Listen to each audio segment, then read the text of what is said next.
భారత రాజకీయాల్లో కీలక పరిణామం చోటు చేసుకుంది.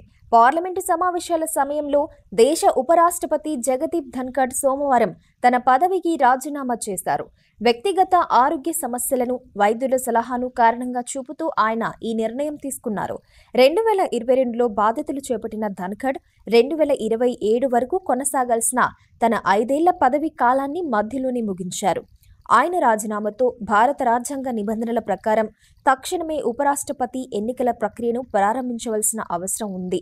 ఉపరాష్ట్రపతి పదవీ కాలం కావడంతో భారత ఎన్నికల సంఘం ఈ పదవికి కొత్త వ్యక్తిని ఎన్నుకోవడానికి ప్రక్రియను ప్రారంభిస్తుంది. రాజ్యాంగం ప్రకారం ఈ ఖాళీని వీలైనంత త్వరగా భర్తీ చేయాలి. ఈ ప్రక్రియ నిర్దిష్ట నిబంధనలకు లోబడి ఉంటుంది. ఇక విధుల నిర్వహణలో తనకు సహకరించిన రాష్ట్రపతి ద్రౌపది ముర్ము, ప్రధానమంత్రి నరేంద్ర మోదీకి ఆయన కృతజ్ఞతలు తెలిపారు. నరేంద్ర మోదీ, ఆయన మంత్రివర్గ సహచరులు అందించిన సహకారం తాను మరవలేనని అన్నారు. వారి నుంచి తానెంతో నేర్చుకున్నానని చెప్పారు. పార్లమెంటు సభ్యులందరూ తనపై చూపించిన ఆదరణ, విశ్వాసం ఎప్పటికీ జ్ఞాపకం ఉంచుకుంటానని ధన్ఖడ్ చెప్పారు. అతిపెద్ద ప్రజాస్వామ్య దేశానికి ఉపరాష్ట్రపతిగా తాను పొందిన విలువైన అనుభవాలు మరవలేనివని, ఇందుకుగాను అందరికీ తన కృతజ్ఞతలు తెలియజేస్తున్నానని సామాజిక మాధ్యమం ఎక్స్లో ఆయన పోస్టు చేశారు.